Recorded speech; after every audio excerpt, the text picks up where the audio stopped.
y'all hear me okay? Happy Sunday morning.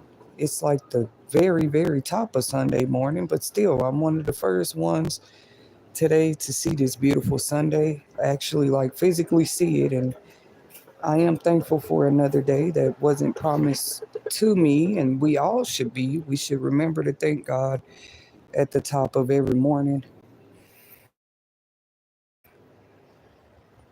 Just for the grace, you know what I mean?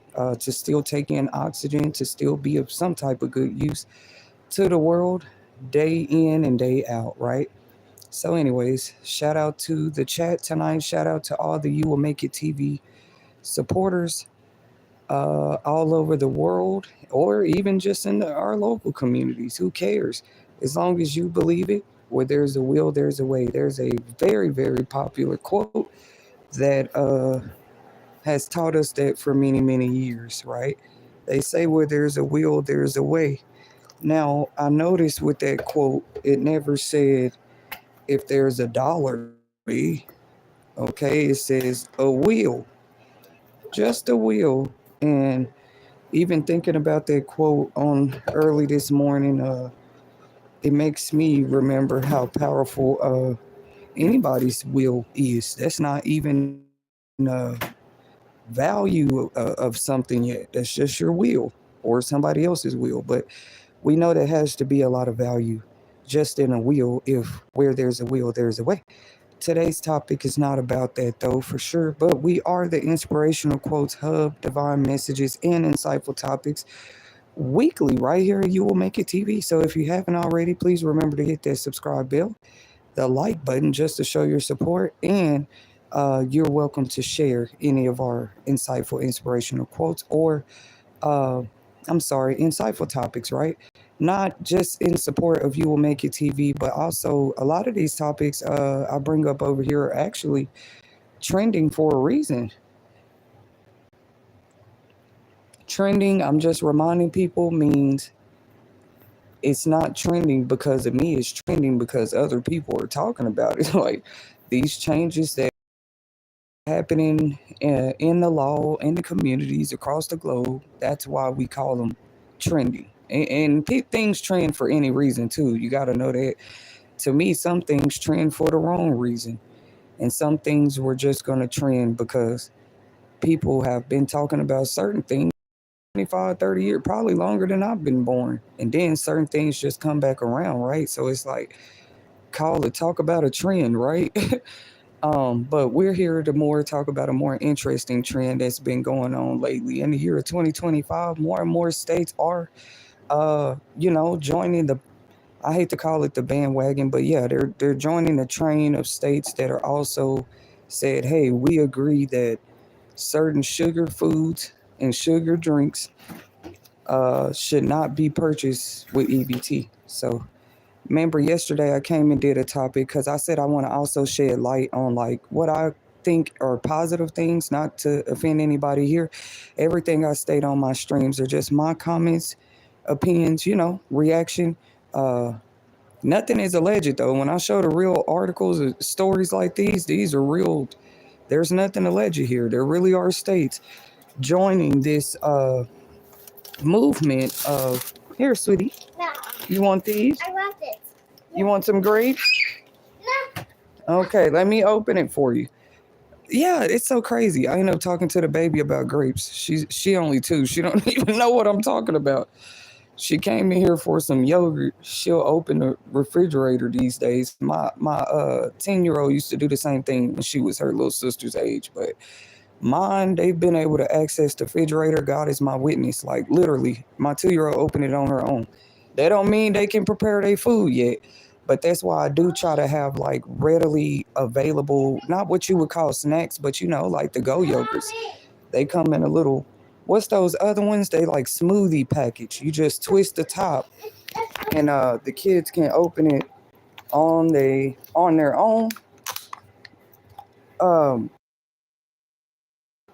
Yeah, what else is another snack? Give me an example, Morgan, because I know it's some healthy snacks out there. Oh, wait. No, why would we say Pop-Tarts? See, Pop-Tarts is one of those things they're talking about.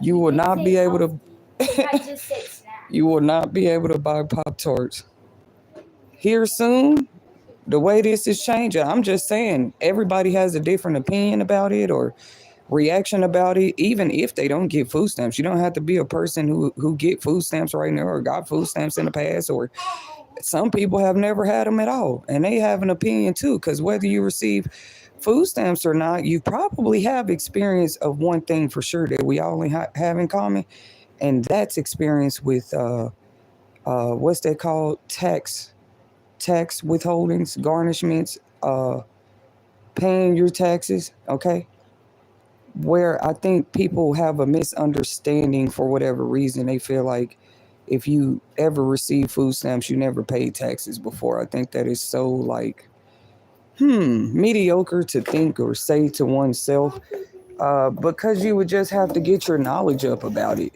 Everybody that get food stamps just automatically, people assume, oh, that person must not work. It's people with jobs and get food stamps. Y'all do know when you have a job, if you have a job where you make any type of extra income, it don't even have to be from work. It don't even have to be from work. Did people know that? There's like a million ways that income come into people's life. Straight up. So what part was I on? So let's say your income is just like self-employment, or it could be anything. Social Security check. It's people that get Social Security and receive EBT. What's wrong with people? You just to assume they should go to work, then they wouldn't need them. Before these changes were already happening, I knew that that wasn't true. Even the economy shows it. Like during the pandemic, there was just a time that more people that had never had to apply for EBT before actually did. But it is kind of like on a what's that income scale. It never said that if you make no money at all, you the only one that qualify for EBT. I don't know where people got that from. So you make $0 and you have $0 in the bank, you qualify for EBT. No, you can have money in the bank, but if it gets over a certain threshold, you feel me? Threshold. Do y'all know what that word means? If your income for any reason goes over a threshold, because I feel like I need to say that when it comes to my reaction and commentary to this topic. But once again, everybody has different opinions. It's just a trending topic right now, okay? Our opinions stay that. We actually encourage that at You Will Make It TV. Yes, stand on your opinion and your intellectual thoughts, but don't let it get more than that unless it has to, right? Because other than that, that would be you just 100% putting your whole life into standing on what your opinion is. You know what I mean? And with something like this, I wouldn't need to. I wouldn't go outside and protest about it or nothing. I think it's a great thing. Like, yeah, people need to eat less sugary foods, but I mean, are people going to stop eating sugary foods? That's my question. Um, Even if you never received EBT before, people's diets are not perfect. But they say, well, it's a diet they deserve, whether it's perfect or not, because they don't buy it with EBT. I don't care what you buy it with. Sugar is sugar, right? Period. That's my opinion on the subject tonight. I just think it's really, really funny. No, there are people with jobs that get EBT, guys. It's just like they're not finna give you $1 million on the EBT card and you already make a certain amount. I heard of some people, they only got $20 a month. It's been a while since I've heard it, but some people, you know why they only got $20 a month? Because probably the only household was them and their dog, two cats if they have it. Plus, you already had income. So why would they give you $500, $200, $300 of food stamps a month and you were already getting income? I'm kind of late giving my reaction to this topic because these news updates right here about this have been coming out, but I never came out and gave a public reaction. Nobody asked me to either. Y'all know me. I love to talk anyway. If you, if I'm home alone, if I'm home with people, if I have visitors, if I'm at a visitor's house, if I'm even outside on a stroll, I'm just one of them people. That's one thing. I actually used to talk more than than I do. What you mean? Like, it's just that you can't find positive things. I don't care what your habit is. You can find a positive way to still. I don't know. I just think it's purpose in everything when it's really looked at correctly. And yes, that includes food stamps, I guess, since we're on the topic. I just would never mock anybody's way. I wouldn't mock anything. Like I wouldn't mock something like, oh, okay, yeah, I used to have to need that, but now I don't no more. So I'm gonna talk about everybody that get everybody. Woo, woo. My point is, there's just a lot of like false narratives that have for years surrounded the SNAP community. First of all, but it was okay during the pandemic. Anybody that needed them, they like, well, it's approved for everybody right now. So if you were one of those people that went and got them, that was just in the past 5 years. So who business is that? If it helped your family eat, I don't know if they let them get animal food with it. I've never really just honestly had a pet to feed, but I'm not sure if EBT ever covered pet food. Like I said, I don't personally know because I've never just fed a pet like that or purchased pet food. So I don't know if people could buy that, but I know those places that donate food, they always think about the animals, and that's not EBT. That's just straight up. If you need food in the community, come up here and get you a box of food. And shout out to all those places that still have been able to, because it's not easy. A lot of those places are just strictly funded through donations. They don't get any. They have stores that donate to them. Instead of throwing it away, why not take it to a local community bank? It's also true about ministries and churches. Because I was going to ask y'all, what other people have you known just had this huge concern about quote unquote fighting hunger in America? It's a real serious thing when you're in a bountiful, abundantful uh, place, right? Like what's the word I'm looking for? You're in a bountiful place. But there's more bountiful places, don't get me wrong, especially when it comes to farming and agriculture. I believe that personally. But I would say we were pretty blessed with what we had here in America as well too. You been had people trying to start growing their own plants and learning more homestead. Is that what they call it? Homestead like routines. Now I can say I've gotten familiar with a few myself, even if I haven't been practicing them. To me, at least getting the knowledge somewhere along the way. Yeah, now at any moment you can apply it, and people don't be understanding it. They expect you to apply every bit of that knowledge you got right that day or second. I mean, that would be dreamy or really nice if it worked out for everybody like that. Let's be honest. But yeah, sometimes it's applying that knowledge in the right place at the right time too. Like why nobody says that? Anyways, just like that knowledge they say that they're trying to teach people, like, well, being on government assistance shouldn't be it shouldn't just be like an honor. I guess that's what they be trying to say. Like it eventually you should not need it. And we know assistance is more than just EBT. For people that didn't know, it's been a whole thing going on with Medicaid, Medicare, Social Security, all kind of new laws and changes. It's all still revolves around assistance. I'll never look lowly of it because a lot of people wouldn't have gotten health care or be in the healthy, quote unquote, healthy conditions or state of mind, body, or soul without some of this assistance, especially with healthcare. Like, that's crazy. You can't, if you get Medicaid, like people try to shout out, oh, this person get this assistance, that assistance. So I want to have an opinion about it. What was I going to say about that?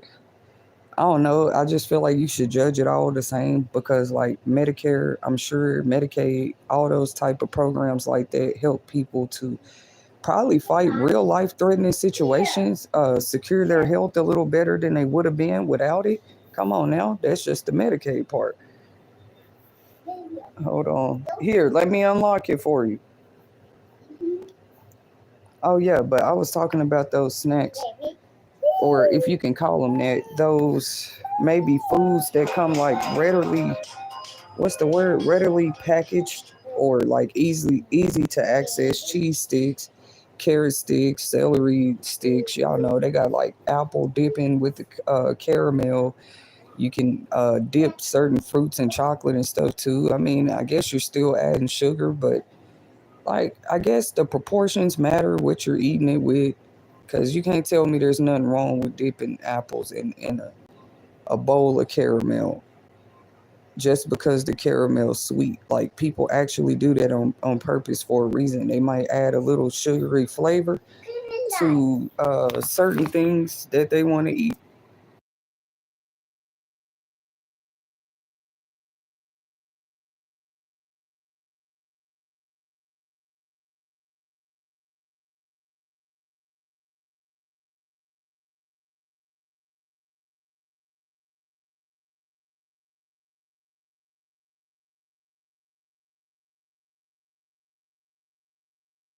Back to what I was saying. I didn't go nowhere, y'all. Sometimes I pause it. If I was fixing my daughter's device real quick, uh, she clicked off the app. She doesn't know how to. She works the tablet pretty good. The little kids, most of them do. But sometimes she still need my help, so y'all have to excuse me when I do that. I might just pause it for 10 seconds or something like that. But sometimes it's not me pausing it. Sometimes it is my connections. A lot of people go through that who use different softwares, devices, and stuff to do what they do on the internet too.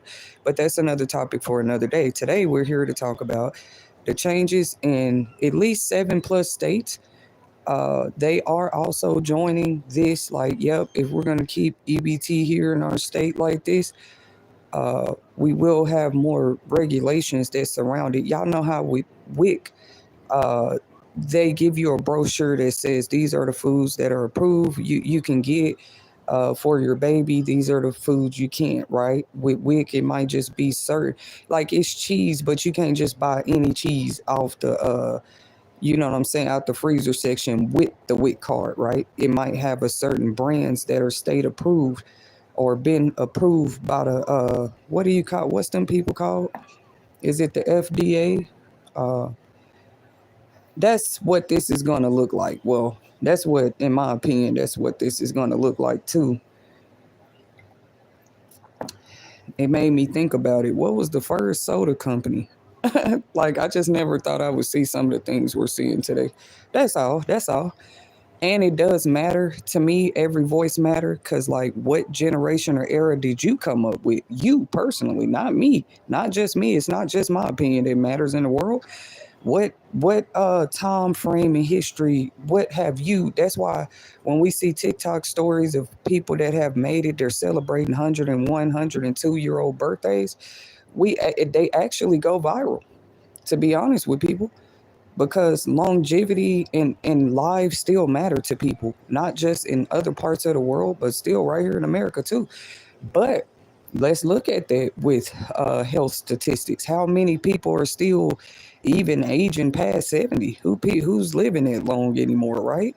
So those type of posts do usually go viral. I'm one of those personally. Every time I see it, I'm gonna definitely hit the like button, the heart, share.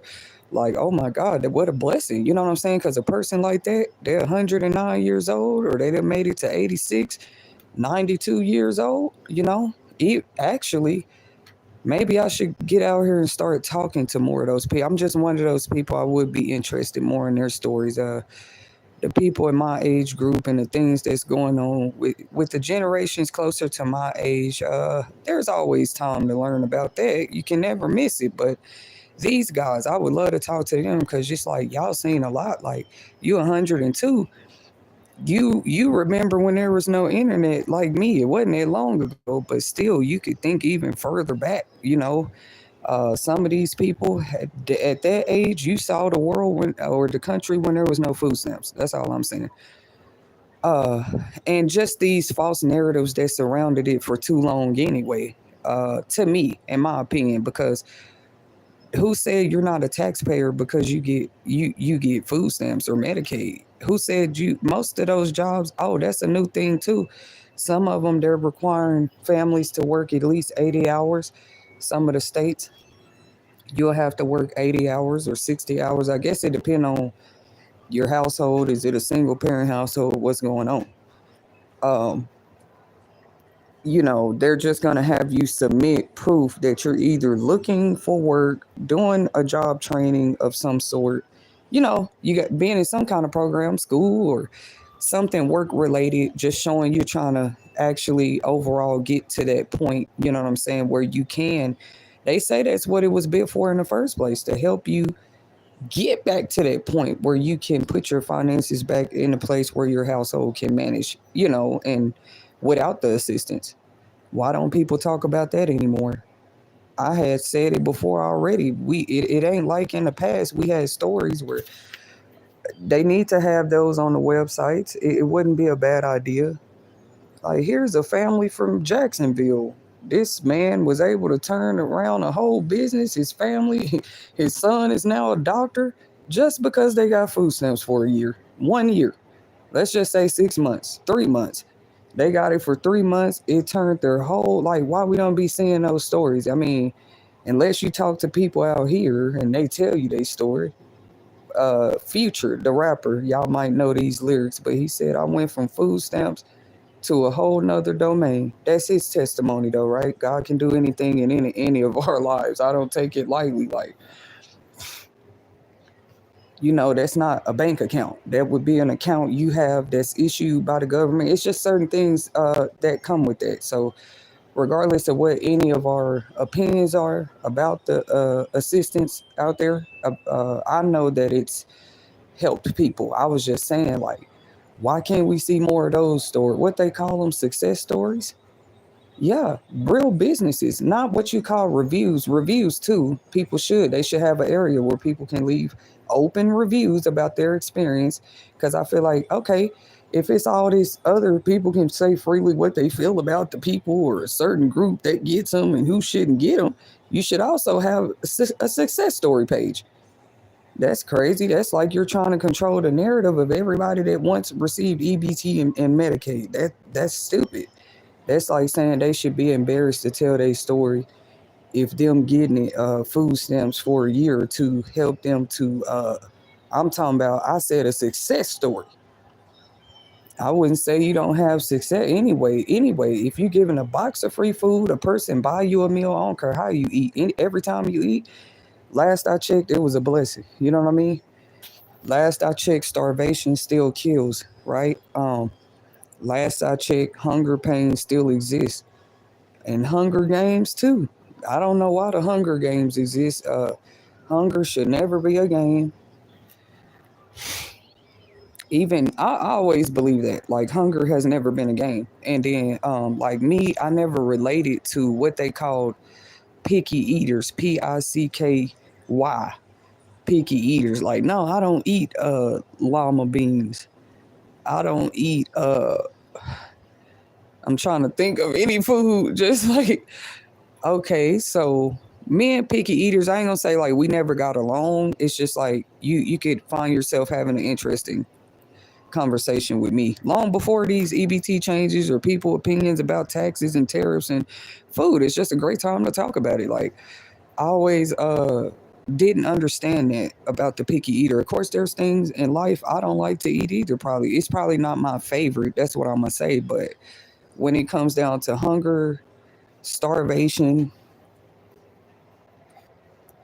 let's be honest, fighting hunger, one household at a time, it's like, what is a picky eater then? People really try to sit up and tell you, oh, that's not a full course meal. I wouldn't care if you're eating a bowl of beans. I know that person wouldn't be hungry. You know what I mean? I just already had that kind of mindset. Like, I don't care who thinks what about food. You don't have to be the best chef in town to warm up a bowl of beans, do you? That's why the old cowboys and westerners and people that travel, what do you call them? I was looking for the proper term. Uh, they would know all about it. They just travel and start a fire. I would say the cowboys were a good example, uh, because you could just have a can of beans and a can opener. I don't know what they used to travel with. I know beans was a big one. Where do y'all think ranch style came from? Ranch style, I believe, started as a home family business itself. Once again, the food industry has never been a business. I ain't seen it yet. They struggled or went out of business. I ain't seen it yet. But once again, that's why I would like to talk to those people that have already reached like 70 years old, 84 years old, 96. They've lived that long. Some of them, they still out there. Because they know what I'm talking about. It's just a new generation. People be like, that ain't a full course.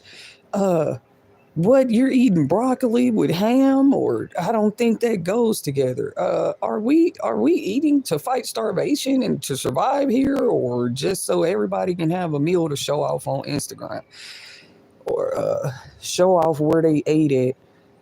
They went to the steakhouse, and it's just, not saying I'm against. What did I just say? I'm with. I've always supported food industries too, just as much as I've eaten at home. I've probably eaten out. I'm just saying I never really thought about that. I've probably also eaten out, either whether it was takeout or ate out.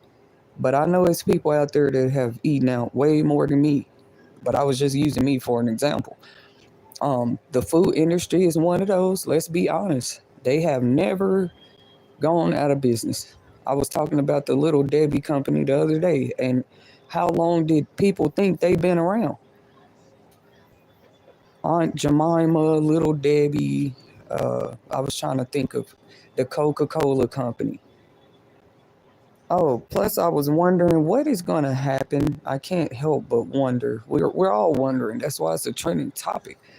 Okay, so they're going to be required to work 80 hours, maybe 60, 40 plus hours in some states. You won't just be able to apply for food stamps and say, here are all my documents saying I don't make enough and I might need help with food. It ain't going to go like that no more. You actually will now be required to submit proof that you are in a job training, doing some volunteer work, because we know work, it's a pretty vast area. You can't just say this is work and that's not work. That's what I don't understand with people too. But we're going to talk about that a little bit too, because I saw that in the comments. Somebody said, you need a job, but y'all know how that is. People be coming, whatever, at the bottom. They don't even be knowing you. But that's what I just spoke on too. You're not anybody to say, oh, that's a job. That's not a job. In my opinion, here at You Will Make It TV, we preach that a lot. Volunteer work is also a job.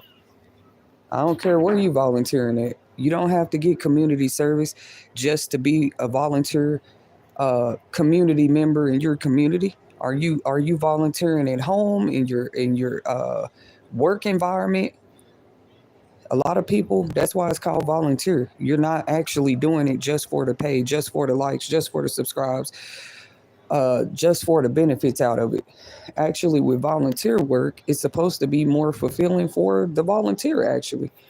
Maybe they get work experience out of it. Maybe that's something they went and created an opportunity for themselves. And people say, oh, well, they wanted to make it look like suddenly opportunities you created for yourself don't count as work. And I'm just here to say I don't agree with that. You know what I'm saying? How can you say that? That's like saying volunteers and entrepreneurs are no longer respected. Yes, it's very possible. What's scam about that? A person, unless they're a scammer and you find the evidence that, yep, every opportunity they created for themselves was a scam. If it's an opportunity, how is it a scam? You see what I'm saying? Or who feels scammed out of it? Stuff like that. But who makes people the judges to say, yeah, that opportunity that person created for themselves, they braid hair, they do hairstyles for people, and I don't think that should be considered work. That's the kind of mindsets that we have. Let me put it in nice words, just have grown a little accustomed to. That doesn't mean we have to agree. Then they say it's something wrong with you for speaking up. Yeah, I'm just here like, hey, I concur, or some of this stuff I disagree with, because who are you to say what's qualified or deemable as quote unquote work? So anyways, in the old fashioned days, work was your check stub with calculated hours and the money breakdown on your check, your state taxes, the tax withholding, your net pay, your gross pay to people. If you don't have one of those, where's your work? Well, if you're going to be bold and brazen enough to ask that question, you have to be bold and brazen to be quiet and let somebody answer your question too. That's where I'd be like, do people be trying to force their opinions down other people's throats or what, dude? Like, what's up with that? That's just my opinion. If you create a opportunity, say, I want to make cakes now. What do they call them? Baker. I'm sorry. What's the word I'm looking for? Not deli. What do you call those people? They just pretty much like they're cake designers. They they bake cakes and decorate them and design them all day. Anyways, that to me is creating an opportunity for yourself. That's work. But no, you wouldn't have a check stub, would you? That's you investing the money into the icings, the cake mix, everything you would need to design those cakes. That's you investing money to get your business registered in the state. That's you investing money into some business insurance in case something happens to one of your cakes on the way to delivering it to one of your customers. That's you investing in the travel and the gas all year to deliver those cakes as well.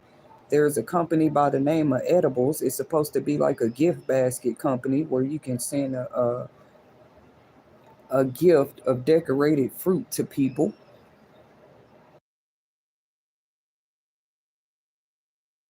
I know they like what they got to do with EBT. Yeah, the company. What is it called? Edibles. We're finna talk about it. It has nothing to do with EBT because they've never accepted EBT. That's just if you want to buy somebody a nice bouquet of fruit, a fruit basket. It's still food though. Last I checked, and at least they offer healthy options. But I heard some of it do be chocolate covered strawberries and pineapples and crazy stuff. You know what I mean? But I heard they're really beautiful basket pieces though, and they're fruit baskets. It's still food.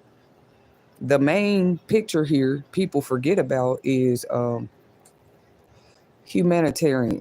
The human what makes us human in all of this, whether you receive EBT or not. Nobody should be starving, going hungry. It's too many places out here that actually put in hard work to have resources available to fight hunger. Like, how can you tell somebody they need to go to work and they not even eating? EATING. Some people don't even eat at work. They go so hard. You know what I mean? They don't eat at work. I used to pay attention to that at work. Like, not everybody had a lunch. You feel me? But people like to say they know what hard work means and sweat and getting it out the mud and doing it the honest, earnest way. Everybody actually don't know that. It's been showing through what they have so much to say with people that get EBT. They don't know what they're talking about because trust me, they'll be the ones to tell you that you don't qualify for it anymore as soon as you make too much money. You could be, like Gorilla said, broke today, rich tomorrow. You really can. People say, oh, that's just an imaginative way of thinking. Okay, keep thinking it. Keep thinking it. You got kids out here that get out and sell lemonade for 50 cents, like a lemonade stand. You can start a t-shirt business. Cause what do you think people are finna resort to? What I didn't like is it seemed like they was already picking on people. Like that's how I'm gonna defend it. Like I say that's trying to scope out different work opportunities people are creating for themselves and just okay, well now we finna I wouldn't say it's a bad thing. Maybe that's needed. Yeah, look off into every business people say they started in. That's the times we living in. You know what I'm saying? It's one thing to start doing budget cuts and telling people what they can buy and what okay, that's one thing. But now when they go create opportunities for themselves where they can make unlimited, bountiful, as much money as they want to, why they gotta be your business too? Cause see now they can buy whatever food they want to eat. They can eat steak every night, octopus, crab legs, whatever they want to. But now it's like I don't know. I'm gonna do more reading into that big beautiful bill thing too. Personally, like it's actually very interesting. You never know. That's why people be shocked when some of these changes come. They just like, you heard this or you heard that. No, what you mean heard it? I heard it when they first said proposed it. We just be thinking those proposals don't go any further. Sometimes these bills are whole passed, like they were voted in, and as soon as that happens, the changes they start happening too, and then we see how it affects people. So that's all we really can do at this point. Give it more time. I do say that's better as a health option for the American people. What people are saying is we're not paying our taxes for people to go eat sugary snacks and drinks when they need food assistance. But just to let people know, even at the what you would call community food banks or community food drives, think about Thanksgiving drives, right? We're approaching that time again, actually. Like nobody told people you have to have a big feast on Thanksgiving. It's just a tradition they started, and now people finna have to try to keep up with all that too. If you ask me, it's a tradition you started. And I'm not saying I disrespect Thanksgiving, but nobody really, there's no law that says you got to have 2 turkeys, a ham, and a table full of food on Thanksgiving. I almost fell into that too. Where I would get actually. Nobody should feel like that though. That's what I'm talking about. Like, oh, it's Thanksgiving. I can't make a pie, so I'm gonna have a problem with myself. No, you know what I mean. As long as every day I eat, I feel like I'm another person helping to fight hunger in America. Period. Regardless of what that meal was. So back to the Thanksgiving topic. They're gonna be doing drives. They're gonna be accepting donations and all of that. We just want to pay more attention too. They want to talk about just specific people you shouldn't donate to. Baby, they tell it on themselves. Like, it's whole organizations been accepting donations, sweetheart. And those donations were actually out here helping people if you go do your research. That's why I said at this time, it's time to start sharing those success stories. Not just, oh, you had to get assistance where it's supposed to be an honor of shame. You know what I mean? No, let's put those badges where they're due. That's what I meant when I said stuff like that. Giving credit where it's due. That's what I meant. I meant that would be a good example of what I'm talking about. Give honors or badges where they're due in that arena too, and stop just trying to stick narratives and stipulations on everybody that's received some type of assistance. Okay, so you mean to tell me it's people that's done received Section 8 housing assistance before and they didn't get off of it and actually own their own home one day? Because there is programs called the First Time Home Buyer Program, mortgage program and stuff. I think, I don't know if Bank of America still do it. I think they were one of the banks. That's the name of it, First Time Homeowners Program. Of course, yes, they have their qualifications and stuff too. Of course, you might need a job. You probably have to have been working 6 months, a year before they even take your application serious. And people know this stuff. They know this. That's why I don't think it's a coincidence, like certain things that seem stagnant or attacked in certain people's life at any given time. If you got to meet 3 stipulations just to get a certain bank loan, why wouldn't a person, if they didn't want you to get that bank loan, all they got to do is play with those 3 stipulations in your life. Like, let's say they know it's a job you really want, and you have to have 20 hours of job training. You got to pass a background check. You got to pass a drug check. I'm not saying nothing wrong with that. I'm saying I'm not going to believe people don't be knowing that there's other stipulations and requirements that come with some of the positions people even put themselves in. They didn't just, fill out a job application and they were at work the next day. This is not the 70s. Some of these jobs you don't start for 3 weeks because it's just that much background screening that has to go on. It depends on what you're applying for. Let's be honest. Or do people not have is this type of experience where they know that certain positions, sweetie, you're not starting no next day, and they call you just because you turned in the application. They call you the very next day and say, yeah, can you come in for an interview? And sometimes it go like that. Don't get me wrong. I mean, because I have started places of employment personally, sometimes within the same week or the next day. It depends on what your situation is. You know what your goals are. I don't care who you are. remember to hit that subscribe bell. This is You Will Make It TV. So I don't just talk like this for views. This is what I really believe behind the scenes. Like, talk about personal experience.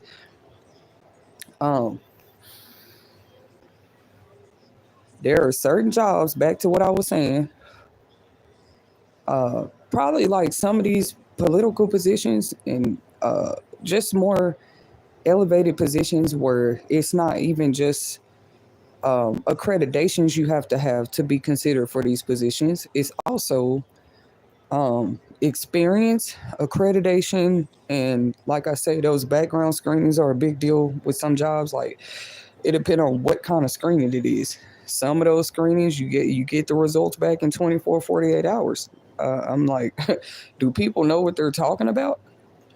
Some of them, it take a week or two because it might be a more extensive background. I mean, what kind of job is it? You feel me? Be more. That's why I always loved the workforce solutions that might not have anything to do with EBT, but they were a station most states in our nation. Shout out to the workforce solutions of the nation, not just in one state at this time, but also, what's that other one? SBA, just any programs that were already out here surrounding the health of work in America. Okay, like places you might can go get help with a resume, or you might can get help with payment towards a job training or skills or trade. You might can get assistance with like, I've never heard of the workforce per se paying for somebody's college tuition, but they might have access to scholarships or grants that you might not know about, stuff like that. They might can point you to who can help you get a faster CDL license. I wouldn't say a faster, but as far as the payment, you know what I'm saying, for school and stuff like that. Forklift license. Once again, everybody plate look different though. Like, what's all on your plate? Only you know what you need. Taco Bell, something like that, will hire you the next day. And even places like that have a process now. What you mean? This is not the 60s where you tell somebody you just go get a job and it works out that way. See, discrimination shouldn't exist, but it still does too. That's a whole reason that people claim there's a great work resignation and a decrease in work, but it's really not. It's like an illusion, really, if discrimination still exists. You whole qualify for the job. You done passed the background check, drug test, and everything, and they still can't give you a reason. That it just made me laugh. I mean, I could get depressed about it. I wasn't trying to tell my business, but I've experienced it a time or two myself. I'm talking about in the new era. I just said I thought we got further than that. Really, I'm not gonna take it no further than that and be like, oh, I got to come after this supervisor for the rest of her life because she didn't promote me or she didn't hire me when I thought she should have. I just know a real determined. What did I start the stream off saying? Where there's a will, there's a way too. A real determined person, if they really just want that position at their job, they probably won't give up either. I bet you eventually they get it. You seen the movie with Chris Gardner in The Pursuit of Happiness, didn't you? And you know that was a true story. Now, you think that man didn't need... I don't know if the movie showed us that. It just showed us with him having to take his child to a shelter a time or two. It really didn't show us, but he probably really did have to apply for Medicaid and EBT. But look, he became an accountant. All I know is by the end of that story, he was his success story turned into him receiving a job as a top junior accountant somewhere. I think he even started his own stocks and trading business somewhere. It's a very inspirational story, and it's a true story. That's why Lifetime actually used to be one of my favorite. I don't even know why I don't watch Lifetime as much anymore. I'm not gonna say I'm all lifetimed out, but I have seen a lot of true stories before YouTube existed, before the internet existed. That's what I'm saying. I know we can't just go dig back in the past and put it back in our pockets like that, but I really do appreciate being able to remember why some of the changes look the way that they do. Sometimes when you just understand something better, it don't mean you agree, but you can say you understand. That's a whole level up in your consciousness about something. You know what I mean? But yeah, it didn't show us him having to go get food stamps and stuff. It just showed, he had problems in his marriage. He was left as a single father. We know that there are different situations that can create a single parent becoming a single parent. That's one thing I love that Will Smith and them did when it came to producing, recreating that man's life story in that movie. Because I said, I guess people thought single parents exist because something wrong with them all the time. Like, okay, because two people outgrow each other or learn that they are not for one another, something is wrong with the single parent now. Like, make that make sense.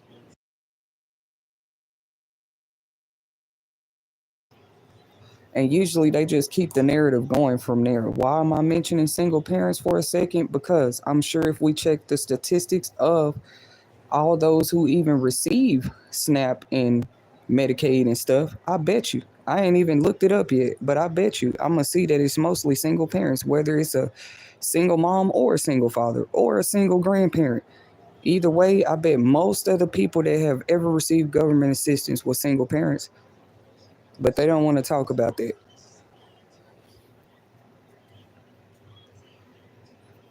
I mean, what does that show us alone? I just say judge people in the proper categories that they belong in. You can't compare level 10 to level 5. That ain't even a fair competition. This is what I mean. Like, yes, we know that these programs were not built for people to live off of it for the rest of their life. Like, how long are they going to tell people that? They said, well, Miss Whitney, we're going to tell them until they get it. And I'm like, well, it's been 30, 40 years you've been telling people they shouldn't live off of food stamps for the rest of their life. Like, but you tell me who's waking up every day okay with that? I don't know. I mean, maybe some people exist, but I don't know. I mention it out loud. Like, this ain't just about YouTube. I'm telling you, I've made my opinions clear sometimes where I needed to. Like, hey, uh, do you really think a person go get an education or elevate in a job training skills in any way, shape, or form, whether they self-taught themselves, took some online classes? Because, sometimes you can go just sign up for certain 6-week trainings these days. You just Google it. You'll find out. It depends on what you're trying to do. But do you really think people go invest in all of that and save the proof that they invested in it? You know what I'm saying? To learn a skill, a trade, or to further their education. Do you really think they do that and end up owing student loans just to stay on food stamps for the rest of their life? That's what I'm saying. You can't put everybody in one box and category like that. I think the goal is for people to get off of it. But still, my question is, why does the statistics show that it's mostly single parents in the first place that's on it, that have to receive that assistance? Okay, so then if it's single parents doing it, of course it's going to take a single parent a little longer to quote unquote what not need. Yeah, yeah, I would say you have to be doing something to take your life serious. What, elevating your job skills and trades? And to me, that's where I'm a little worried. Like, do our leaders right now, do they still care about that? Because just not that long ago, the workforce, the SBA, what is it, the business loan companies and stuff, they still believed in helping a small business or helping a big. They just still believed in that, I guess, and it was still considered work. Do we still believe in people creating opportunities for themselves? Somebody thought about McDonald's one day. How do y'all think McDonald's got here? That was an opportunity somebody created for themselves that ended up turning into a whole worldwide franchise. I can give examples all night too, but I'm not going to say just any type of examples. I mean the type of examples where that person could have started at poverty level and changed their whole life. And they were doing stuff like this. I like to bring up the Louis Vuitton story because his particularly was during the Great Depression. A person like that is blessed. They have a blessed mind. I'm gonna say that, you know what I'm saying? Like, that's why I mention the Louis Vuitton story a lot. Like, because ever since I found out about it, I ain't gonna lie, I do use it for inspiration. Or if I'm gonna do an inspirational speaking moment, I will bring up that anytime. Because it was the whole Great Depression. People was struggling just to get a loaf of bread. And you pull out a business idea like Louis Vuitton. I mean, during the Great Depression. And Louis Vuitton is still, what did I say? You could start off like that. He didn't have no money himself. You see what I'm saying? It starts as an idea. I'm so sick of people with that stupid fable of you got to have thousands or millions of dollars. You can take $50. Anybody can take $50 and flip it to 500. That's just 50 to 500 if they really want to, and they can do it legally. So if that's true, you can start a business with no money. But it wasn't a secret. That's just a little gem for y'all. Because maybe everybody don't know. And you still have a lot of young opportunities coming out now. I don't want to label them criminals. I don't want to label them potential scammers, because they want to create opportunities for themselves. Like, where did this type of talk even start coming from? That's what I want to know. Well, these topics have to come up when you have the working class blended in with the scammers all at the same time. But don't blame it on the low class. That's my point. You know what I mean? Why? Okay, so you're going to go get all the homeless. If all the homeless is scammers, why are they outside on the sidewalk with no phones and stuff? Come on, bro. So, like, who really doing all this? But they still just fight nail and tooth to blame it on the low class. It's stupid. Well, they were probably an easy target to blame stuff on anyway, because it's like, oh, see, that person needed money. This is probably what they did out of desperation. It's just not fair. I'm sorry, I don't care who you are. That's the effect it has on most people. They say that usually the quote-unquote struggle teaches you. And this is what they say the struggle teaches you. They've always said the struggle teaches us to, like, what we don't want. How you gonna know what you want if you haven't experienced anything? You know what I'm saying? To know, hey, the struggle taught me, quote unquote, it teaches us all different stuff. You know what I mean? That's my point. But like, it might have taught Jack, he don't like sleeping on the floor. It might have taught Sally, she doesn't like tuna sandwiches every night. They be mad at what your struggle teaches you. They already know mine probably came with some major lessons, because I am not done living yet either. But I don't want to suddenly find myself trying to bury the struggle somewhere. You can't do that. That's impossible these days anyway. But I was just saying personally, the type of integrity I'm talking about, I would never try to go bury my struggles. That's crazy. But at the same time, who just stands outside with a big poster exhibiting them every day? And now you find that person, and I'll shake your hand and give you that respect where it's due. Like, man, you the first person to show me that.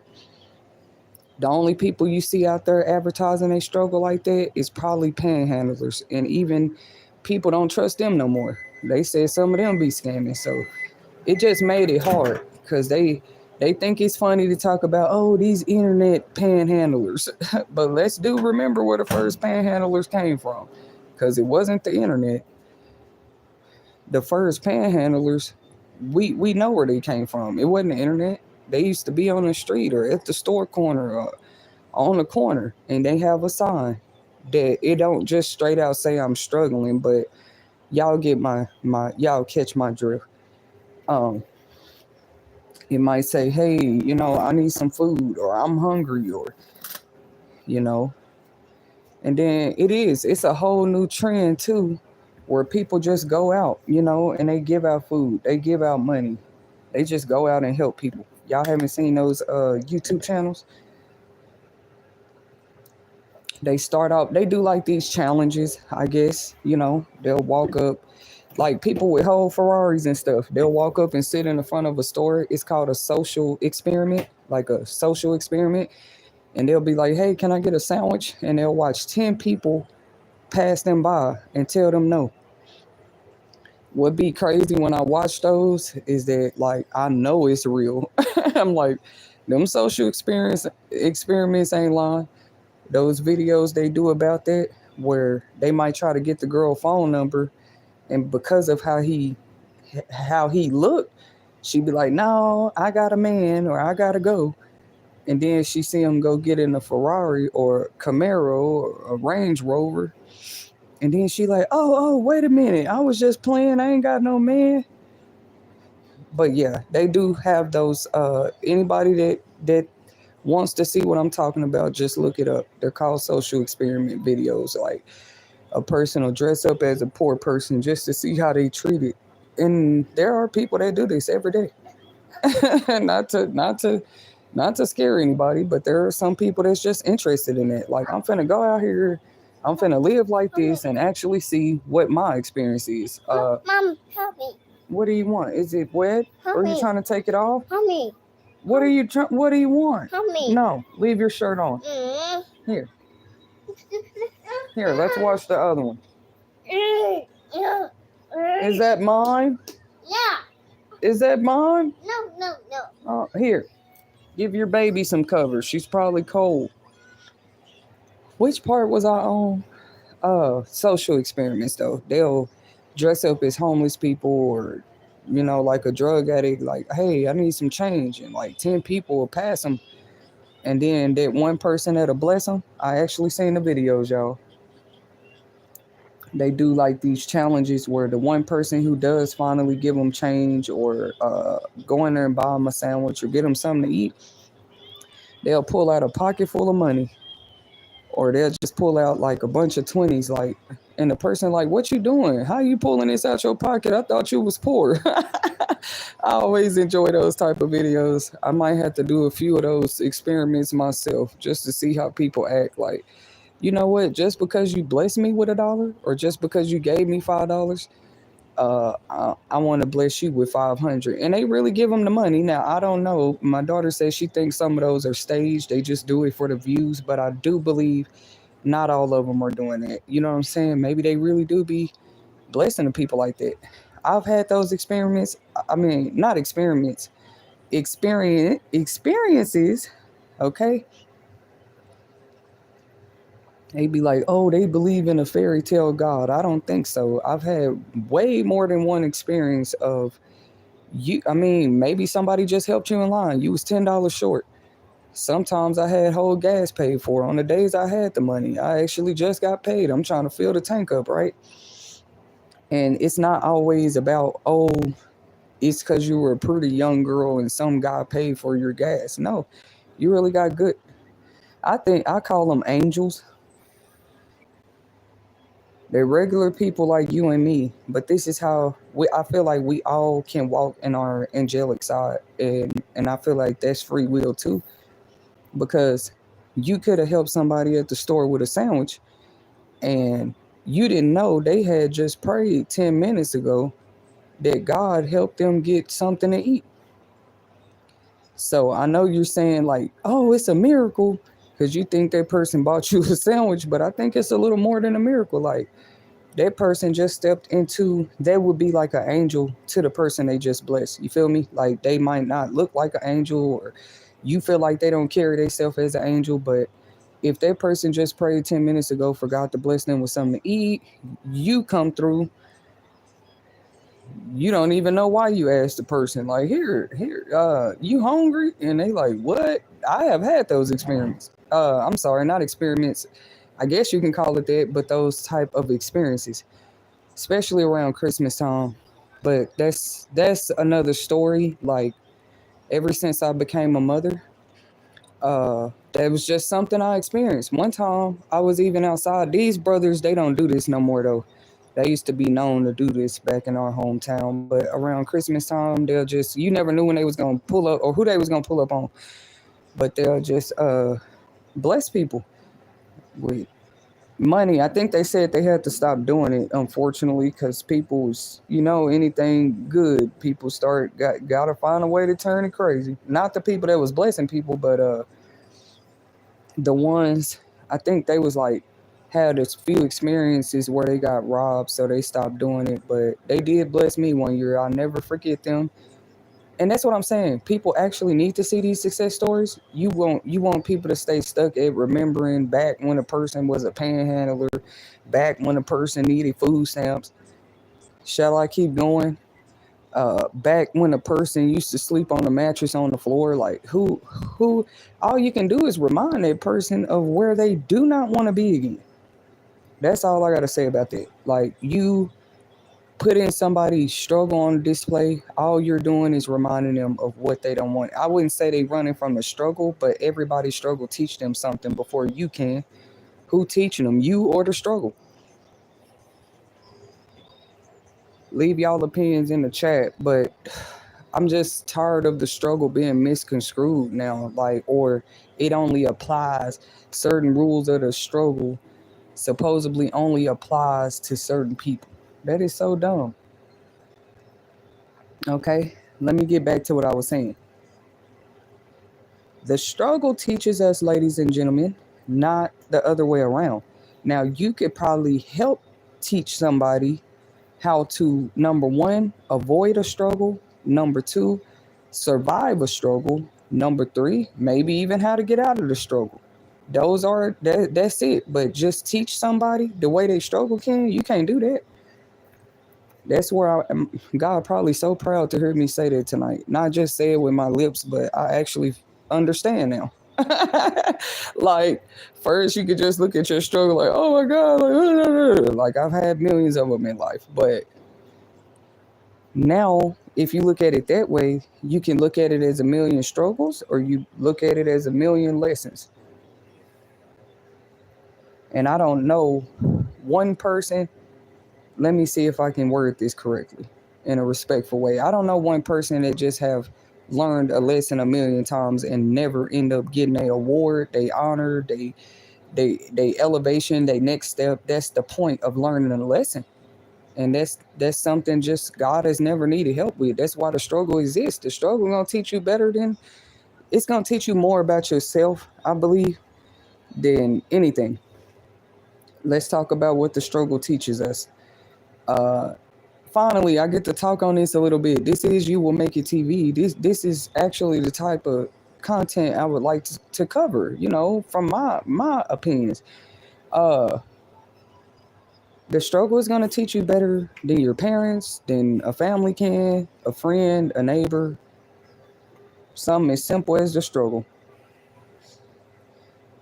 It's that third one that people benefit off of, or this new age of convenience has kind of trying to shape people into that. Like, oh, just tell me how to get the money. I don't want to go through no process. I don't want to struggle. I just want the quickest way out the struggle.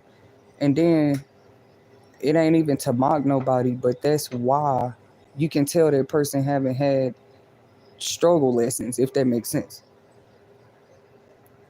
There's a difference between a person who let the struggle teach them, mold them, shape them. We got to understand what that means. Why am I talking about the struggle so much tonight? I mean, this is why people end up with EBT, ain't it? They're in some type of struggle. Period. What did I tell y'all? How EBT works? Trust me, I don't know how they find out, but once your income go over a certain thing, and income is not just from work, people get oil checks, what's they called, like mining checks. They get all kind of different checks for different reasons. That is total legal money. I'm just saying, if that legal money ever goes over a certain threshold, they're not going to wait on you to say, oh, okay, I don't need food stamps no more. They already going to know it. You're going to receive a letter in the mail. You're going to get a notification like, yeah, you done made too much money, so we're now going to cut this off. They're going to tell you, they don't need your help reporting it, but it would be nice. You win the lottery, you win $5 million. I'm sure the food stamp office wants to know about it. What you mean? I was just letting people know, even if you don't report it, they're going to know. That's how our system works. But I do think it's good. I'm never against it. They say, they're going to just have these hours of requirements for people. I think it's good whether I receive it or not. some states, they already do drug tests. Like, you have to come in for a monthly drug test every time you get your EBT benefits. And everybody needs to turn to that. It's just showing people that when they go to work, their taxes, now when they're paying their taxes and everything, at least you feel better about what the causes that this money is going towards. But we can't just look at it like that. You know what I mean? I feel like we have I mean, the food stamp thing is one thing in taxes, but we can also have whole new programs at any given time, bro. Like, we can have whole new programs that are helping with whole other issues. But we want to just fight over what EBT should look like. That is not going to change actually bigger issues like global warming and climate change. It's actually not, bro. Like, I don't mean to even sound rude saying it, but that's just like the fact about it.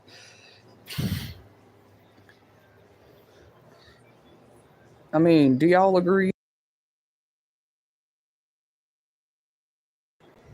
It's not going to change other issues that are going on in the world right now, but you do try to, I guess, do the best with what your country is working with at that time.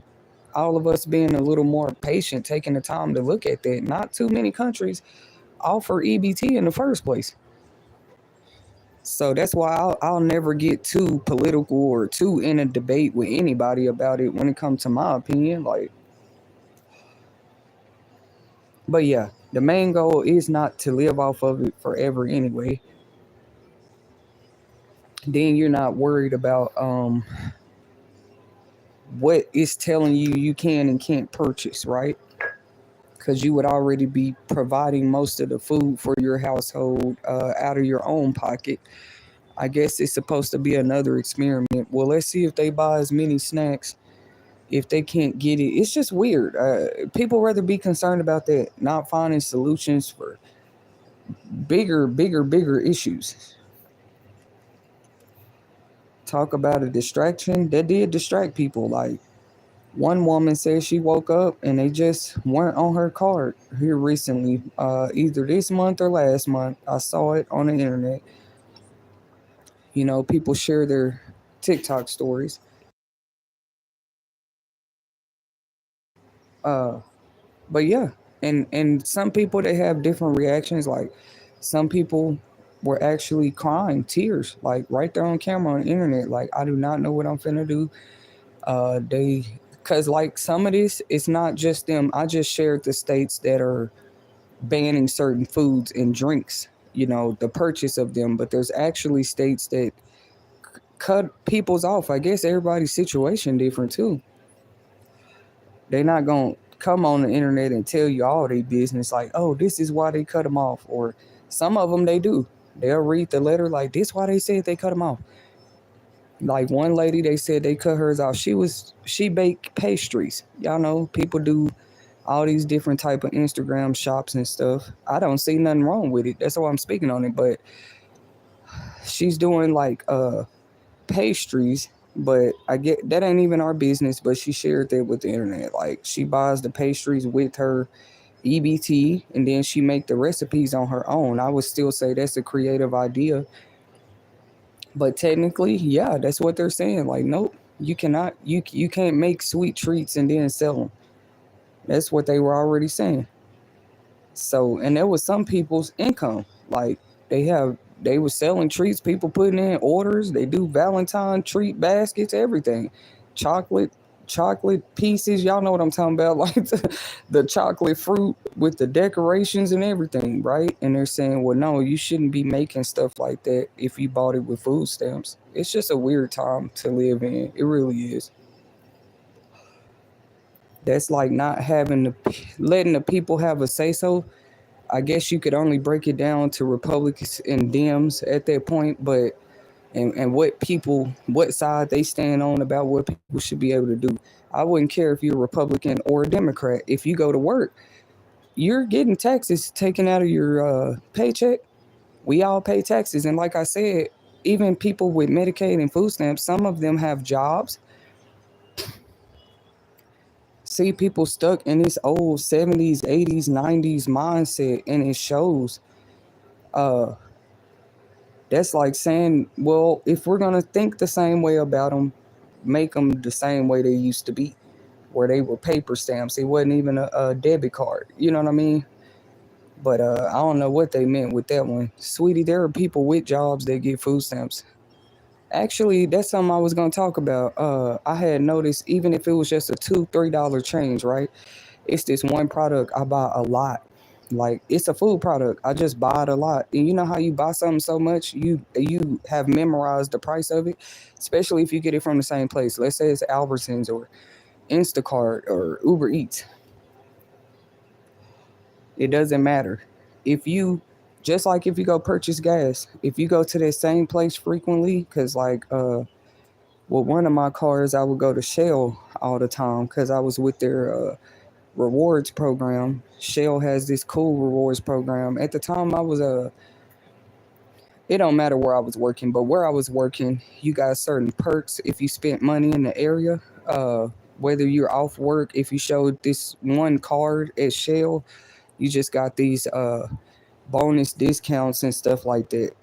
And I still preach couponing and deals. I don't care how much money you're making.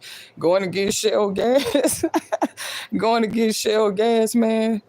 When you can sign up for stuff like that, like why not? Like why say that a person's always trying to find an easier way out or be cheap? So what? They was trying to mock people for that, but it's really funny how people they can laugh their way into some dangerous places too. Because did you spend all your time laughing or were you paying attention? Couponing and savings never made you a scammer. That made you a smart shopper. Like, hey, you actually can stretch your dollar a little more. That person that thought you only had $50 is now confused because you got 20 bags in your hand. They don't understand how you just did that with $50. I'm telling you, and they still trying to find a scam in it. It ain't a scam. There's real programs. I try to tell people to help you save money. Some of the stores have them. For example, Family Dollar, or I don't know if you guys still receive that stuff in the mail. Even if you don't, they have for anybody that didn't know, they have a website called Groupon, Groupon. I think that's the name of it, Groupon, and they have other websites like that. I promise, all day long, 24/7, it's nothing but coupons for different places that you might shop regularly. And if you didn't shop there, you could start. It would encourage you to, because now it's saying buy one Tide, get one free. Stuff like that. Yep. One time I had a big platter of food, but it was 2 bags of it because it was buy one, get one free. And the one platter came with like 2 or 3 meats, 3 sides, and a drink. But if it said buy one platter, get one free, yeah, I got 2 drinks, 2 platter. What do you mean? Like, people be whole jealous off of deals. And I don't know. I still feel like I don't take the credit for that too. Anything God put in my way, my path. Like, why would I spend time like finding the inconsistencies of the struggle? I don't have time for that. I'd rather see what it's teaching me. What am I learning? How am I applying it? And the fun part is not just how you're applying it. When do you choose to? Where do you choose to? You know what I mean? Can you really try to sit there and control somebody's applied knowledge like that? That's crazy. Just because it pertains to money, when it pertains to money, they want to know everything, bro. I thought it's just like I'm learning more about some things, you know what I mean? And I don't care what people say. You watching or trying to find out what somebody get with food stamps, housing, that's still pocket watching. I'm sorry. They like, no, it ain't. That's government assistance. It's my business because I pay taxes. Like, try again, try again, try again. That's like saying a person life insurance, all that, your business too, because it has to do with money. Like, come on, bro. That's still pocket watching. You watching a person insurance books. I'm trying to see. I'm trying to give some good examples. You watching a food stamps. You watching a Planet Fitness account. It doesn't matter. All of that stuff costs money. So you're still pocket watching. It was funny to sit back and watch them create creative ways, like to what, mimic pocket watching, to like to hide that.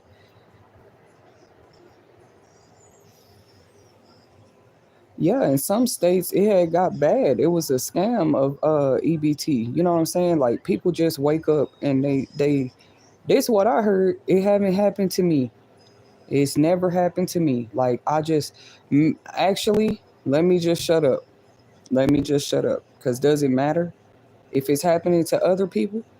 So let me use the other people for example. That's been on the news, like people reporting that like I woke up and all my food stamps was gone. Or I woke up and all the money in my bank was gone. Like, how does that work? How does that even happen? But the reason I gave two different examples like that, because like your food stamp account will be a whole different type of account. Like, I understand it happening to your bank or your debit card. Like, that's something else. Or that's like saying a person, because I think when they get Social Security benefits, it comes on their a different account too. I don't know. I've never received Social Security, but I think it comes. They have the option of direct deposit, like it can come to your bank, or last I heard, they can have a debit card option when they get Social Security too. So, anyways, it ain't my business. Like it's really not. What people have, what they get. I really did try. Like, can I even be like people with that? It don't even feel right. Like I literally have no care in the world. Like I care about people well being. I do. They like, well, prove it. Give us all your money. That's not the only way you prove that. So I'm sorry, I don't believe that. I gotta give you. You gotta know what's in my account every given time before you believe you can trust me. You mean to tell me if I have any other secret way of secrets of survival that I don't tell another person, uh, I'm holding out, or I don't care about people well being? That, you can't force me to believe that, but that's what's wrong with the world. They feel like if I don't know every cent you come across, uh, I don't know you. Oh, you try to label me by, oh, you try to you trying to judge and label people based off of their bank accounts now? Some of them, I guess you have to, because they made their life about that. You can't get on the internet showboating like you got it all and then get mad that people find out you don't. Like, I'm not one of those. I think that I do care like a aura of something, a aura of blessing that, like, it's like a sign on you that you don't see or something. I think they call it abundance or just blessed. I don't call it abundance. I call it blessed. Blessed means they want the Bible and miracles to not exist so bad. But I'm sorry, it's older than some of them that's been talking lately. You know what I mean? About others. And blessings are real. And when a person is blessed, that ain't never just had nothing to do with money. God ain't never need no money to bless nobody. It could be like, here's the keys in your hand. Here's the keys to that house. Here's the keys to that car. Here's the keys to your new life. Here's the keys to now you're healing. Because some blessings, it's not, I believe that it's not always about money. That's my point. Your health can be blessed. Your mental health can be blessed. It don't mean perfect in the eyes of others is, oh, we should see signs of perfection. If you're blessed, they got it all wrong. Actually, you're going to see signs of other things, because how else would you be able to recognize the blessing? It ain't blessed till it's blessed. So yeah, look at the other parts real clear. Get a microscope if you have to. But now you can't deny that blessing when you see it next time in my life either, if that makes sense. Or in the next person's life. That's crazy. Like, that's how clear a blessing is. That's how clear it is. You know that person was going through something, what they call a stroke. You saw it your own self.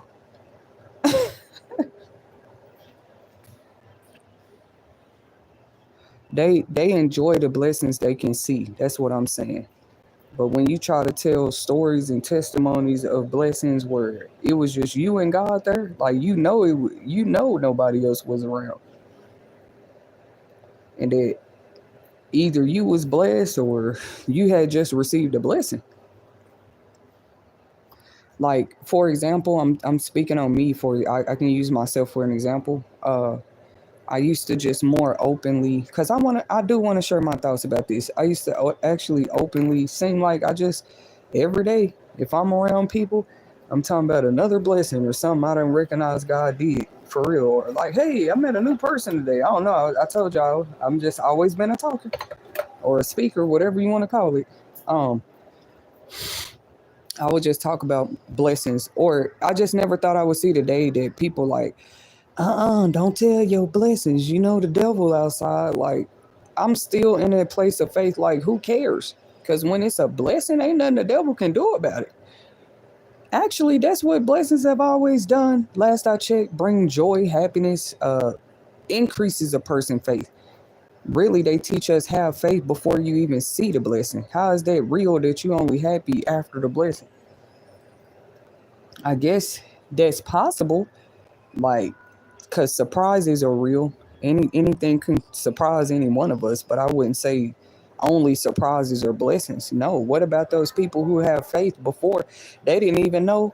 They prayed for one thing, it came another way, or it came in another form, or it came better than what they prayed for. Period. That's the definition of a blessing. That's why I don't want to get too deep with people, but they got this deep. So for example, it was a it was a long time ago, and I just thought it was improper at this time to like ask somebody for a cigarette. I don't know, like I just thought it was improper to ask somebody for a cigarette if I'm a woman and it's a man. But only the cigarette community probably understand what I'm trying to say, because people that smoke cigarettes, they might give you a cigarette or you give them out sometimes. It is what it is. Not whole packs, but just like lend somebody a cigarette. Um, extend one. I'm going somewhere with this story. So if you didn't have none, or it could be any situation that caused that, you ran out of them, or you was on your way to get some, and you still wanted one, whatever the situation was. But so I asked the person I was with. I'm like, can you ask that man for a cigarette for me? I just know God is with me. It's too late in the game to convince me of otherwise. So let me finish telling the story. Uh, the man asked him for me. He like, all right, I asked, but see how I told y'all I only asked for one, like that. Like, I'm just a real humble person, I guess too. But I even offered to buy it. Like, here's 50 cents. I'm so grateful for the cigarette. The man was like, no, he gave me the whole pack. He went on his way too. He didn't have no further conversation. He didn't want my number. He didn't want nothing from me. And that wasn't even the crazy part. Like, at the time, like I said, once again, this is a funny one for the cigarette community. The the smokers community. At the time, because this is not me trying to say, oh, God has encouraged me or anybody else to smoke. It's more of me saying, if he could do that little thing, how much more? How much more? If anything, I want you to ask me for greater things so I can bless that. I want you to, right? Like, you can't always control your struggle. Some of us put ourselves there. Sometimes, like I said, a struggle can be anything. You unexpected loss, whether that's a life in your life or a material tangible thing. A struggle can be anything. So anyways, the man, it was just funny because it's just like, no, here, take the whole pack. Plus it was a lighter in the pack. I'm like, here, well, take your lighter. He like, nope, keep the lighter too. Y'all want me to keep going with the story? Then I looked at what con it was. It was a box of Newport. This story right here was probably about 5-6 years ago now, maybe 7. You know what I mean? But I never forgot it, and it's just I have a million more to tell. So I'm gonna have all the inspirational stories for y'all right here at You Will Make It TV. But the thing is, we're also gonna get to the level on our platform where we're allowing others to share them. Inspirational is like that little bit of drip you need right before you believe in your own self. What triggers that? Inspiration, don't it? Something motivated you. I was just wondering. Nobody wanted to know what all the stories was. So once again, I've never really openly shared that one all the time because you never know. To me, it really don't matter, but you never know the people response. Like, so you saying God give you some cigarettes? I mean, bro, I hate to tell the story, but it was even the very kind. It was the very same brand I smoked. Like, if that's a stranger, the man could have had Marlboros or anything. It probably wasn't even a menthol. Uh, he could have had it. It just couldn't have been any pack, but turns out it was those kind. Now, the type of person I am, I'm saying no, sir, no, sir. I don't want the whole pack. Like, just one or two was fine. I'm even buying from you, but he really insisted. Either I don't know what he saw or what he was feeling that day, but maybe he had an extra spare pack. But I do know not everybody is the same. The last part I'm gonna tell about this story, the man didn't even speak English, to be honest with y'all. Like, that's how I know a good person is a good person. No matter what culture they are, what language they speak. I think it takes a lot more to relate though to somebody who's had just a lot of different divine encounters like that, and it was like just them by themselves or maybe one witness. I love when God do it like that too. It was just like somebody was already standing there with you in that moment. They saw the same thing you did. Not on no UFO or did we really see that type stuff. Like, you knew it was the miracle of God. If you was standing with me with some of these stories, I just thought I would never tell them again.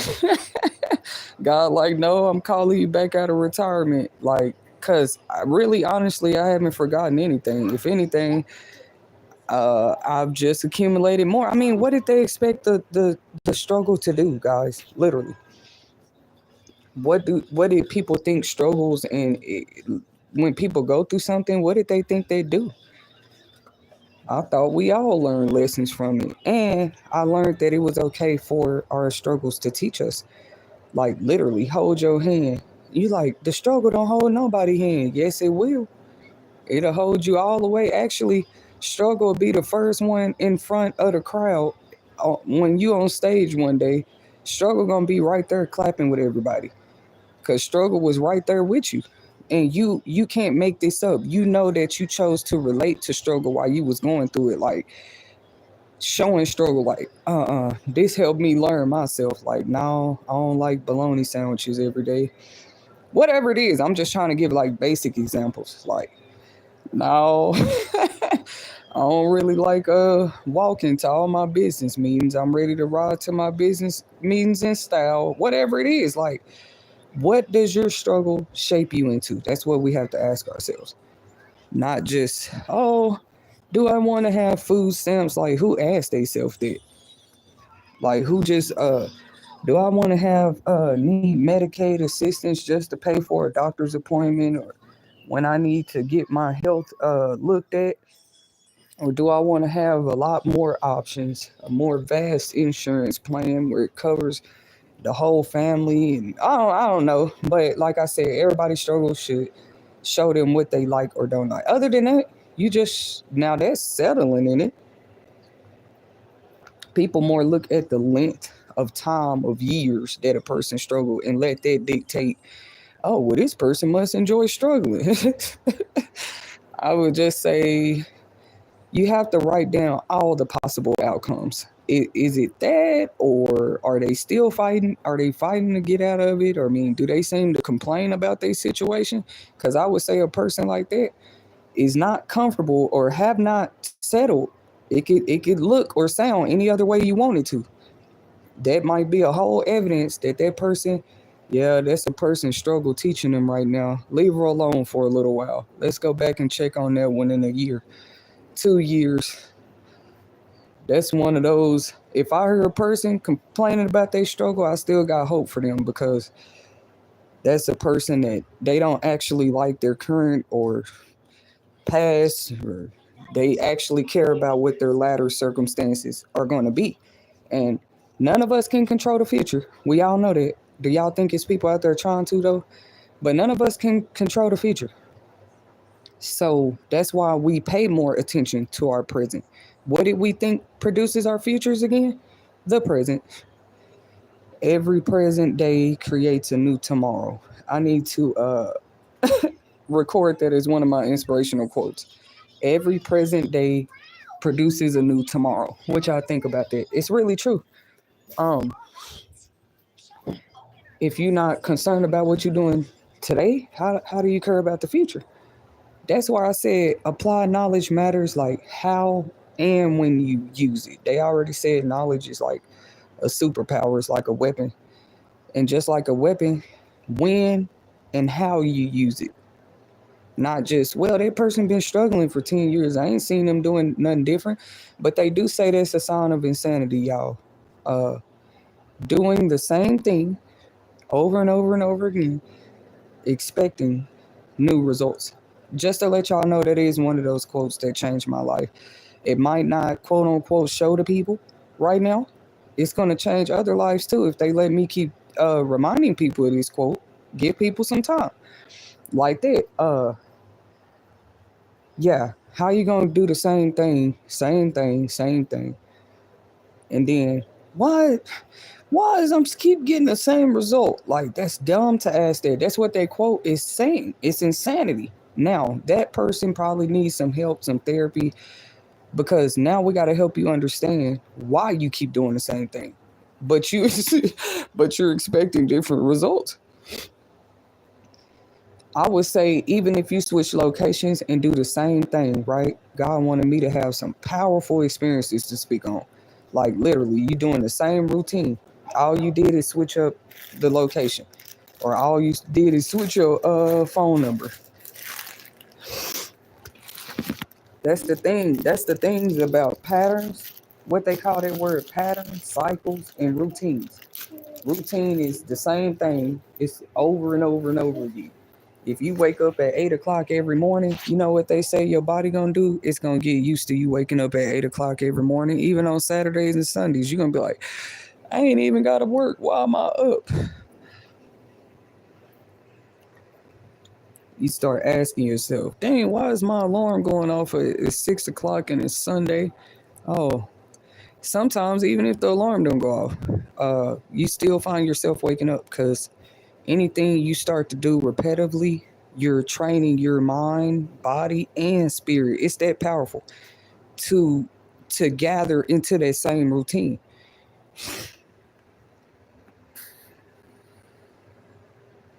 Okay.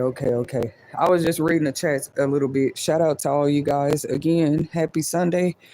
We were just talking about being grateful for our present, because every present day does create the future, but we don't control the future.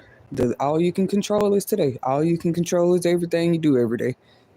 But it would be crazy to do the same thing every day. Then in the future, ask, why does the future look the same? Why has this and that ain't changed yet? Why don't we have laws for this and that yet? It's like, well, did you do anything to help push the change? And I thank God that He said there was room for just about anybody. Like, even if you like, no, God, I'm the weakest one in the room. Like, God, I care about things. I do. I have a voice. I care about things, God, but I feel like I'm one of the weakest. Maybe I can't help with this one. I'm gonna sit this one out. And God was like, no. Well, what? Let's look at your weaknesses and strengths. Let me look at you. You know what I'm saying? We might could use some use with you over here. Okay, kind of like David a little bit. You way smaller than a giant. Like, no, God, there couldn't be possibly anything I could do uh, to help. Maybe there was even others that believed that. When I say help, I mean, like, when it comes to patterns and cycles, right? I talked about this on another stream. You guys feel free to tune in to previously recorded segments just like these right here at You Will Make It TV. Anytime, tune into some of our live streams.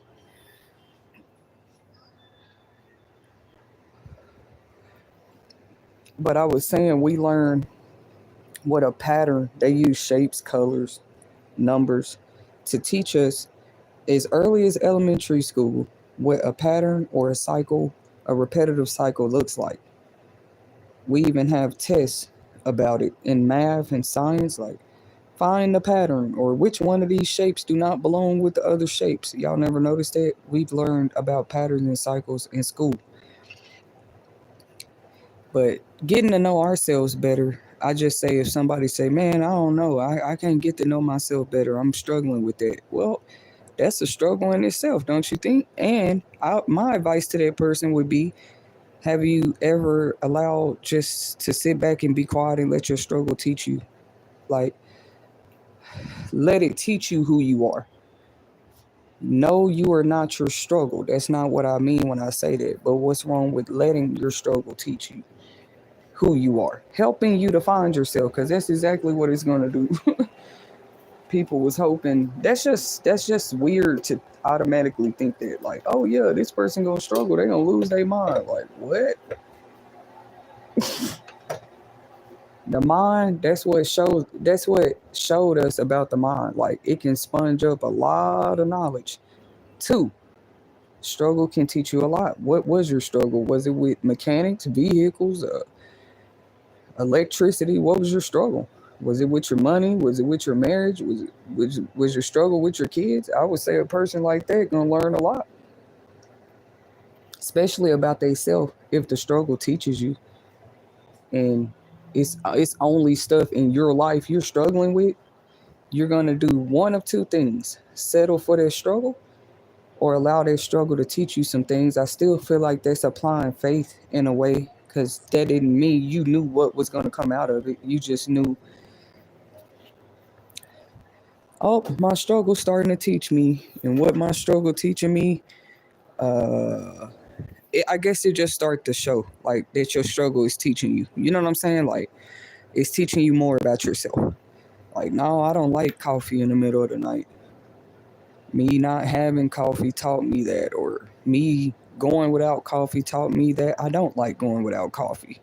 I like to have my creamer at any given time, my sugar, and my coffee, something like that. And I know what it feels like to have to go ask for a cup of coffee or pay $1.50 at the store. So what did I do? What did I do? Invest in a coffee machine. Some have Keurigs, espressos. I settled. At least it showed you're getting better. Well, you didn't just settle with not having your coffee. Even if it was a $10 coffee pot, you invested in it.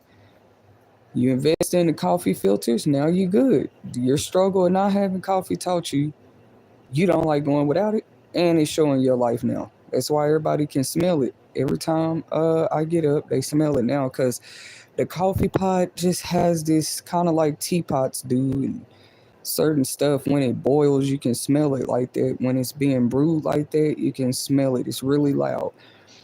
and I love the smell. It's something that my struggle taught me. Like, what's wrong with that? You learn more about what you love, what you don't like. If the struggle not doing it, okay.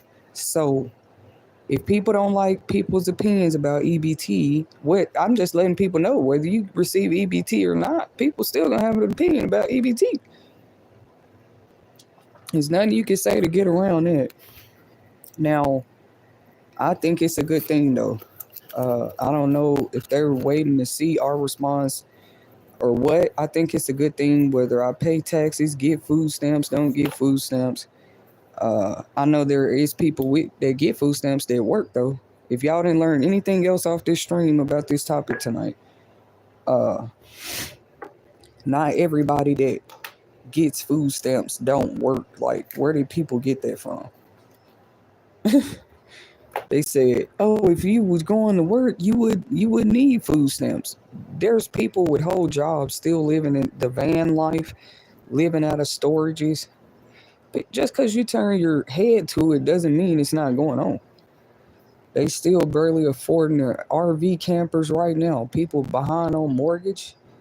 That's why when you shine the spotlight on one person these days, people not really laughing at that. Like I don't know who would laugh at it in the first place, but really nobody cares about that because it's so many people going through many other levels of homelessness and poverty right now. We actually looking at the ones laughing at it kind of strange. Like we ain't made no judgment about it yet. It's just like, why would that be funny to you in the first place?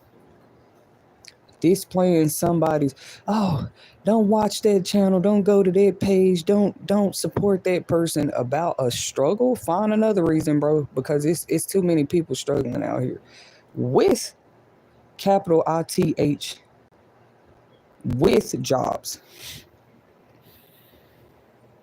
I'm sorry, did they think that was hidden knowledge? There's people with jobs struggling. It's people with 2 or 3 of them struggling. What is your definition of struggle today? I would say if you got to work 2 or 3 jobs and you're still struggling, it's like you still have to sacrifice. It still affects the economy some way. If less people can afford data, Wi-Fi, cable, because they got to put food on the table first. You see what I'm saying? Now you got to cut your Wi-Fi off, your phone bill. Seriously, I mean, because who cares about that stuff when it comes to hunger first? You're going to make sure there's food on the table first, whether you get EBT or not. But back to what I was saying earlier, though, if you buy something repetitively, you're going to know the price of that thing. So if it goes up 25%, $2, $1, if the price increase at any time or decrease, something that you're used to buying, you're going to notice it. Let's say you have an infant and you buy the same brand of diapers, the same size for 2 months straight. If the price in those diapers go up or down, you're going to notice it. That's all I was saying. You know, if you see a decrease, you for sure and be like, wow, the diaper's cheaper today. And then maybe you buy more packs than you usually would because they're cheaper that day. Or if the price increase, you're going to notice that too. But I had noticed it with some food items lately. I was wondering, did anybody else, like, if you know you bought the same bag of frozen broccoli, not saying that broccoli was the product, but if you buy the same broccoli pack every month, and it's only $1.27, which I think is a great deal. So I wasn't talking about the broccoli. Thank God that's the same price. I don't mind canned goods either, but I have invested more on the frozen vegetable size for many different reasons. But this, what I noticed was with the meat. It was crazy. Not too much of a difference. Like I said, it was probably $1 or $2 more. I was like, what? Hold on. It was just funny, my reaction to it. My first immediate reaction to it was like, I noticed it. I was like, what?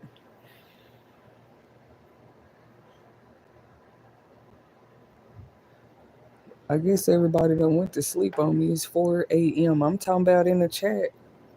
Where is everybody? It's August 10.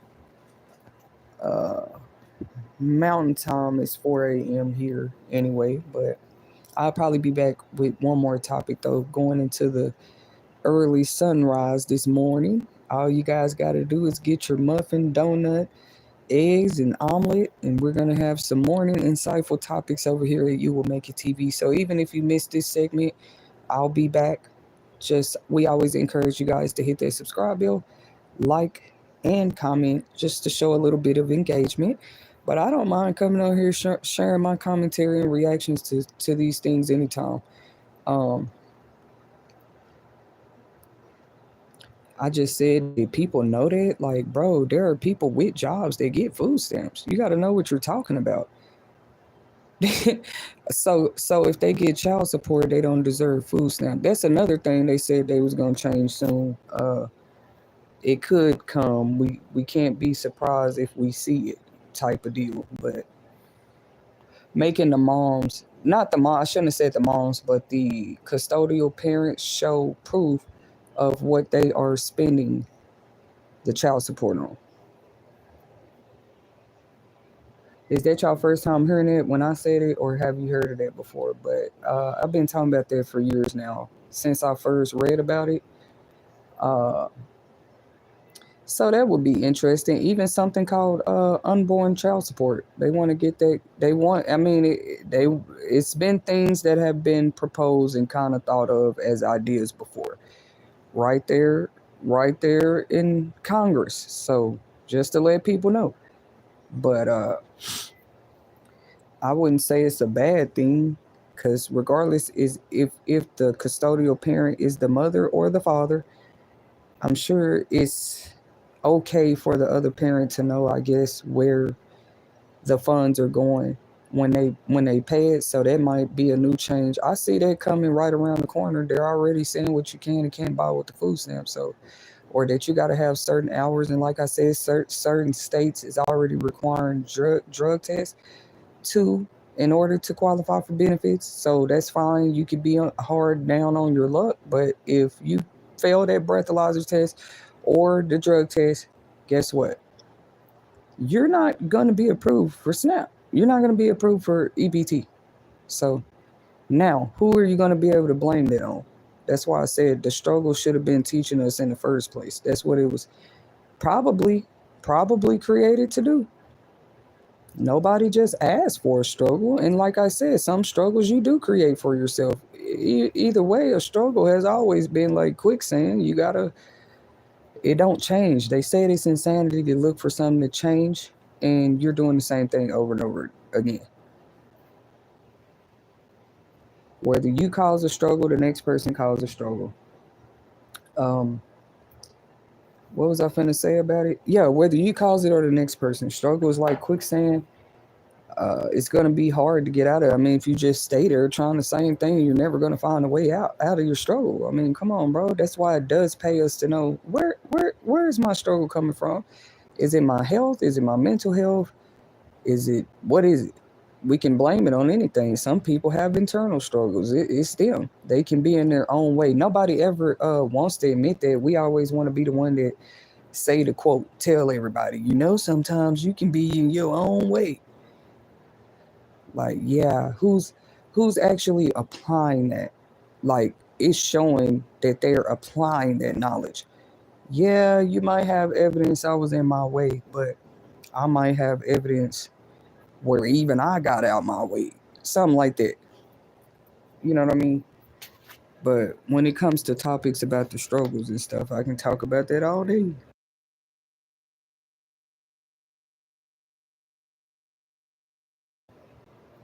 I meant to come and do a live about this yesterday. I didn't end up coming back last night. But yes, feel free to tune in to previously recorded segments just like these. If you can't access it in the live tab section of You Will Make It TV, just go to our community post area. And I do go back and share all of my segments there. All you do is click on the link, and you're allowed access to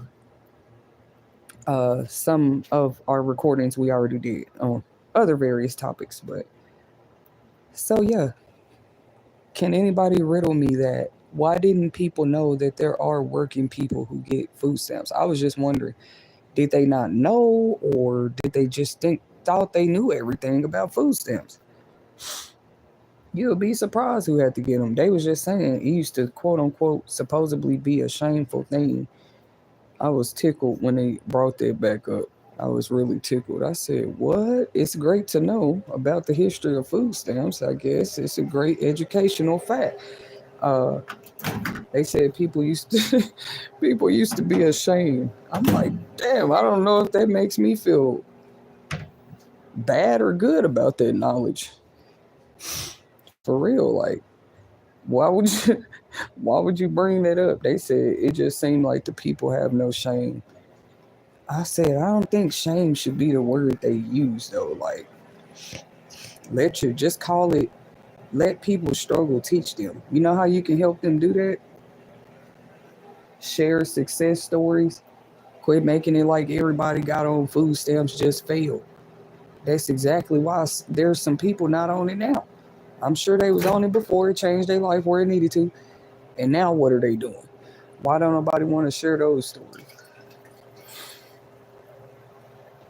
I was just wondering, y'all. I should be able to go to the food stamp website and really, I'm not even being funny. We should be able to go to some of these websites and it says, look, even if it's a low rate, just like a percentage number, we should be able to go to websites and see that. Like, Mommy. hi, baby. Look, We should be able to go there and see that, oh, 56% of families this year, they fought poverty because they got off of food stamps. Like, come on, bro, why we never see that? This person started a deli business.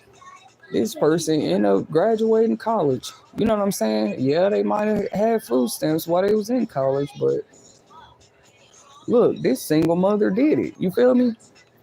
She got her degree.